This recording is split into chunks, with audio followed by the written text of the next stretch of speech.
Hello students, आज हम आप लोगों को फिजिक्स का पहला यूनिट इलेक्ट्रोस्टैटिक पढ़ाएंगे।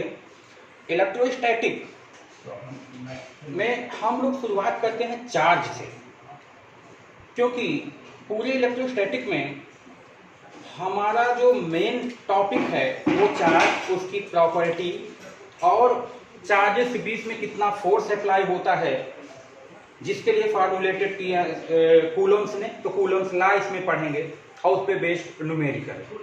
तो सबसे पहले हमें ये देखना है कि चार्ज होता क्या है, चार्ज को कैसे हम डिफाइन करें। तो एक सिंपल सी बात ये है, अगर हम एक मैग्नेट की बात करें और दो इंडिपेंडेंट मैग्नेट को जब हम पास में लाते हैं तो इनके बीच या तो अट्रैक्शन का फोर्स लगता है या तो रिपल्सन का फोर्स लगता है। अगर सेम पोल सामने लाते हैं तो रिपल्सन होता है, और अगर अपोजिट पोल सामने होते हैं तो उनके बीच क्या होता है, अट्रैक्शन होता है।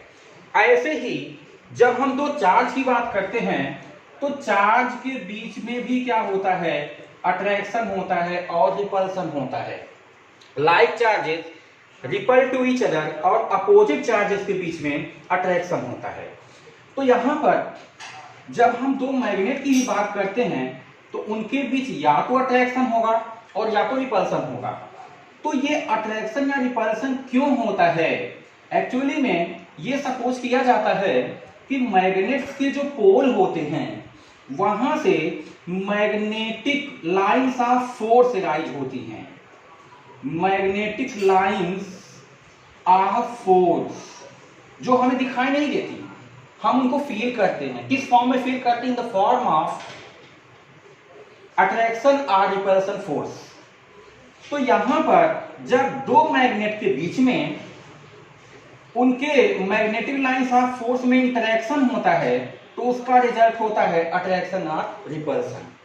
बिल्कुल इसी तरह से जब हम चार्ज की बात करते हैं तो यहां से जो लाइन कंसर्न होती है, जो लाइन उससे अराइज होती है या जो उसकी तरफ आती हैं, उसे हम लोग बोलते हैं electric lines of force. Electric lines of force उसको बोलते हैं।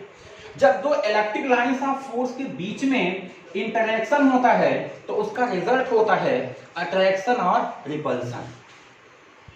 तो स्टूडेंट्स, चार्जेस के बीच में जो अट्रैक्शन या रिपल्सन होता है वो उसका रीजन होता है interaction between electric lines of force.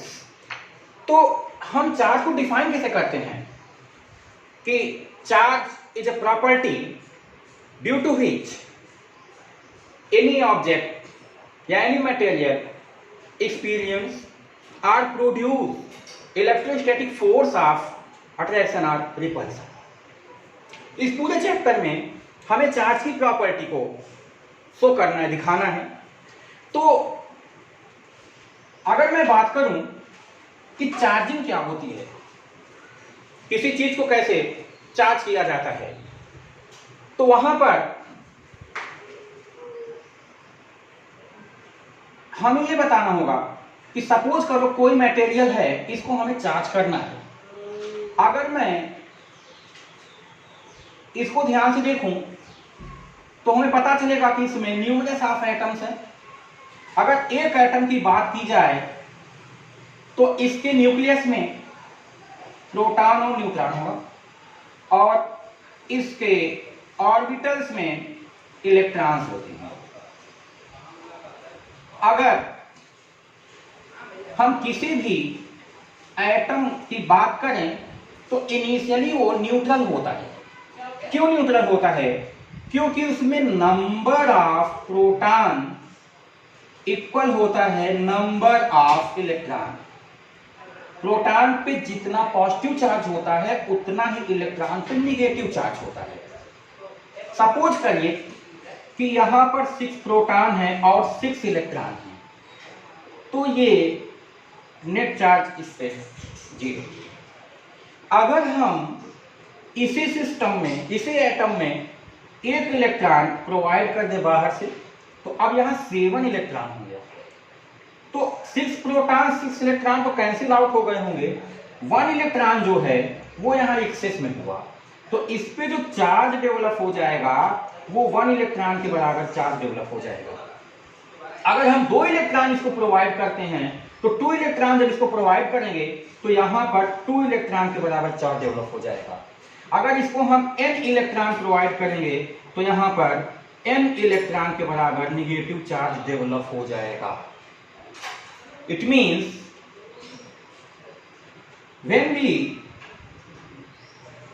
when charge are given, when electrons are given to a atom or object, then that atom or object acquires negative charge and total charge developed on the atom is equal to Ne। इसका अगर opposite हम देखें तो अगर suppose करो इसी example को अगर हम इस तरह से देखें कि 6 प्रोटॉन और 6 इलेक्ट्रॉन, इसमें से एक इलेक्ट्रॉन को हम बाहर, अब इस पे बचा कितना 5 इलेक्ट्रॉन, तो 5 इलेक्ट्रॉन 5 प्रोटॉन कैंसिल आउट, इस पे एक प्रोटॉन के इक्वल एक चार्ज डेवलप हो जाएगा। क्योंकि प्रोटॉन पे उतना ही चार्ज होता है जितना इलेक्ट्रॉन पे होता है, तो इस पे जो चार्ज डेवलप होगा वो होगा +1e भी लिख सकते हैं। अगर हम यहाँ से 2 इलेक्ट्रॉन को बाहर निकालें तो यहाँ पर जो चार्ज डेवलप हो जाएगा वो +2e के बराबर। अगर यहाँ से हम n इलेक्ट्रॉन्स को बाहर निकालते हैं तो टोटल डेवलप चार्ज +ne हो जाएगा। कुल मिलाकर जो यहाँ पर चार्ज की बात हुई, टोटल चार्ज कितना डेवलप हुआ, तो हो जाएगा Q ± ne। Here n is number of electron transfer। तो यहां पर प्लस कब होगा, जब इलेक्ट्रॉन्स को विड्रॉ करेंगे, और माइनस कब होगा, जब इलेक्ट्रॉन्स को हम देते हैं। मतलब excess of electron so negative charge and efficiency of electrons denotes positive charge. तो कुल मिलाकर जो चार्जिंग की बात जब हम करते हैं तो उसमें उसके लिए रिस्पॉन्सिबल कौन होता है, इलेक्ट्रॉन होता है। इलेक्ट्रॉन को अगर हम देते हैं किसी एटम को तो उस पर निगेटिव चार्ज डेवलप हो जाता है, उससे विड्रॉ करते हैं तो उस पर पॉजिटिव चार्ज डेवलप हो जाता है। तो एक जनरल फार्मूला हमारा बना Q ±ne।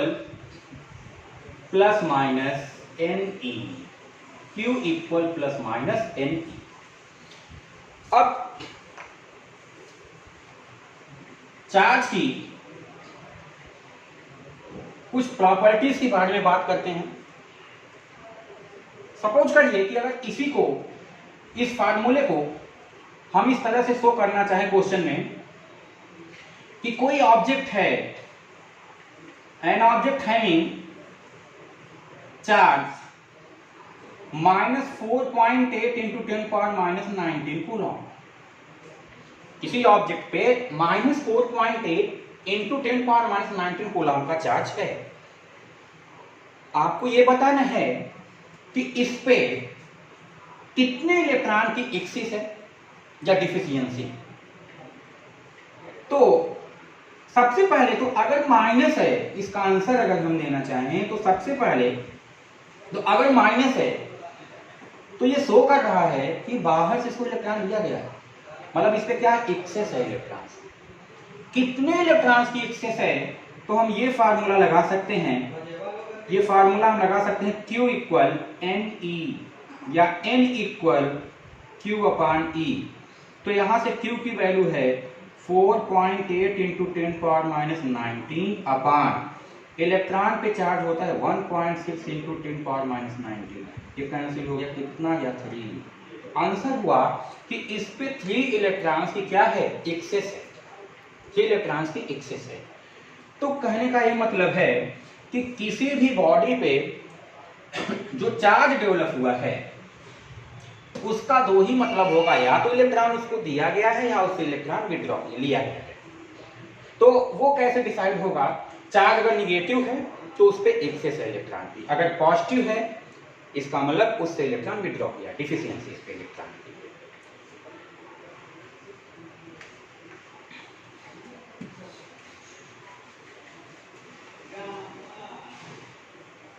यहां पर हम बात करेंगे प्रॉपर्टीज ऑफ चार्ज। चार्ज की कुछ इंपॉर्टेंट प्रॉपर्टीज हैं।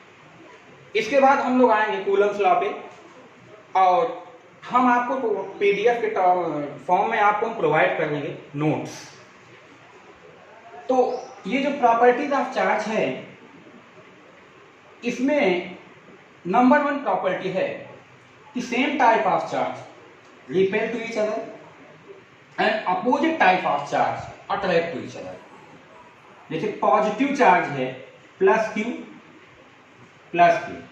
तो इन दोनों के बीच में रिपल्सन होगा। माइनस क्यू, इनके बीच भी क्या होगा, रिपल्सन होगा।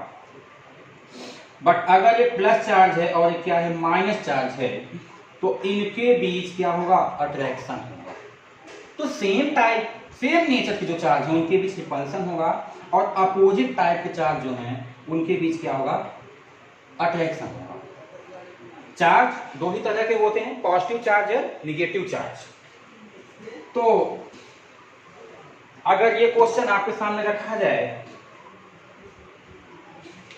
सपोज करिए यहां पे 4 बॉल्स हैं,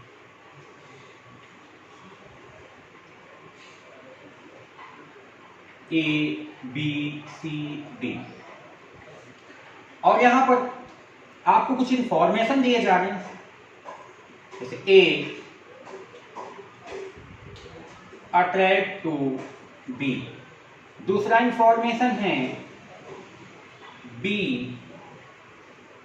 रिपेल टू सी, और तीसरा ऑप्शन है, तीसरा जो यहाँ पे स्टेटमेंट दिया जा रहा है, C attract to D and D having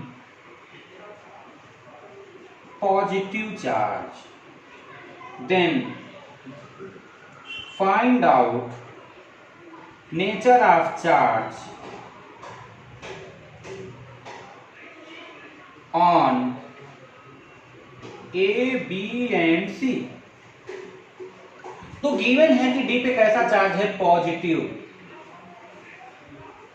तो अगर हम यहां से ऐसे ऊपर की ओर चलते हैं तो D having positive charge, D और सी में क्या होता है, अट्रैक्शन।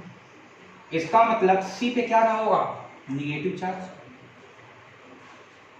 अब बी और सी में रिपल्सन हो रहा है, same type of charge, attraction, तो ये क्या होगा, मतलब जो इसका आंसर होगा ए बी सी डी के फॉर्म में, तो ये तो पॉजिटिव, ये निगेटिव, ये निगेटिव, ये पॉजिटिव, इस तरह से। तो कुल मिलाकर ये इस सेम टाइप ऑफ चार्ज होता है जो उसमें रिपल्सन होता है, और अपोजिट टाइप ऑफ चार्ज में क्या होता है, अट्रैक्शन होता है। इसकी जो सेकेंड इंपॉर्टेंट प्रॉपर्टी है स्टूडेंट्स, वो है charge are quantized. Charge are quantized, तो जो क्वांटाइजेशन होता है वो क्या होता है, एक्चुअली में जब कभी किसी चीज का ट्रांसफर एक फिक्स अमाउंट में होता है, जिसको हम कह सकते हैं कि एज ए पैकेट के फॉर्म में होता है, तो उसको बोला जाता है क्वांटाइजेशन, उसको बोला जाता है क्वांटाइजेशन। तो क्वांटाइजेशन जो होता है स्टूडेंट्स, उसमें जैसे सपोज मैंने फार्मूला लिखा Q equal plus minus n e, तो यहां पर जो n की वैल्यू होगी वो इंटीग्रल मल्टीपल में ही पॉसिबल है। मतलब किसी को हम 1 इलेक्ट्रॉन, 2 इलेक्ट्रॉन, 10 इलेक्ट्रॉन, 1000 इलेक्ट्रॉन, ऐसा नहीं कर सकते कि चलो भाई इसको 1.5 इलेक्ट्रॉन, ऐसा नहीं कर सकते। अगर हमें किसी को 1.5 इलेक्ट्रॉन देना पड़ता, पहले हम 1 इलेक्ट्रॉन उसको प्रोवाइड कर देते, फिर दूसरे इलेक्ट्रॉन को हम क्या करते, डिवाइड करते, तब उसको यहाँ पे देते। ये पॉसिबल नहीं है, मतलब फ्रैक्शन में ट्रांसफर नहीं हो सकता इलेक्ट्रॉन। तो ये जो n की वैल्यू है ये हमेशा इंटीग्रल मल्टीपल में ही होनी, जैसे n इक्वल 1, 2, 3 इस तरह से। इसी को बोला जाता है क्वांटाइजेशन ऑफ चार्ज। अच्छा, यहाँ से एक और रिजल्ट मिल रहा है कि अगर हम इलेक्ट्रॉन्स को डिवाइड नहीं कर सकते, इसका मतलब नेचर में एक इलेक्ट्रॉन से लेस, उससे कम का चार्ज पॉसिबल नहीं है। अगर पॉसिबल होता तो हम किसी को भी 1.5 इलेक्ट्रॉन दे सकते थे, 2.5 इलेक्ट्रॉन दे सकते थे। तो नेचर में जो मिनिमम अमाउंट ऑफ चार्ज है जो एग्जिस्ट करता है वो एक इलेक्ट्रॉन के बराबर चार्ज, उससे कम, मतलब minimum amount of charge that can be exist in the nature is 1 electron. तो इसी को बोलते हैं क्वांटाइजेशन। थर्ड जो इसकी प्रॉपर्टी है वो ये प्रॉपर्टी है कि when charge are given to a conductor then total charge comes out at the outer surface of the conductor। जब किसी चार्ज को इलेक्ट्रॉन से, जब किसी मेटल को, कंडक्टर को चार्ज प्रोवाइड किया जाता है तो टोटल चार्ज उसके आउटर सरफेस पे पहुंच जाता है, उसके आउटर सरफेस पे पहुंच जाता है, अंदर कोई भी चार्ज नहीं होता। जैसे ये मान कोई हॉलो मेटेलिक सरफेस है, इसको मैंने चार्ज प्रोवाइड करवाया, जब चार्ज इसको प्रोवाइड किया तो टोटल चार्ज इसके आउटर सरफेस पे आ जाएगा और अंदर कोई चार्ज नहीं होगा, तो अंदर इलेक्ट्रिक फील्ड भी क्या हो जाएगा, 0। अगर अंदर कोई पर्सन है तो उसको इलेक्ट्रिक शॉक फील नहीं होगा, कोई टोटल चार्ज आउटर सरफेस पे, नेट इलेक्ट्रिक फील्ड क्या हो जाएगा, 0 हो जाएगा। इसको हम प्रूव भी करेंगे गॉस थ्योरम। तो स्टूडेंट्स, ये जो अभी आपने केवल ये देखा कि चार्ज होता क्या है और चार्ज की कुछ इंपॉर्टेंट प्रॉपर्टीज क्या है। हालांकि हम जैसे जैसे आगे पढ़ते चलेंगे, जैसे अभी हम जब एटॉमिक फिजिक्स आपको पढ़ाएंगे तो वहाँ पर भी चार्ज कुछ प्रॉपर्टीज जो आएंगी उसको हम शो करेंगे। तो चार्ज की कुछ इंपॉर्टेंट प्रॉपर्टीज यहाँ बताने के बाद हम लोग अगले वीडियो में शुरू करेंगे कूलम्स लॉ, बहुत इंपॉर्टेंट। ये केवल एक परिचय था कि चार्ज क्या होता है। अब हम अगले वीडियो में शुरू करिए कूलम्स लॉ।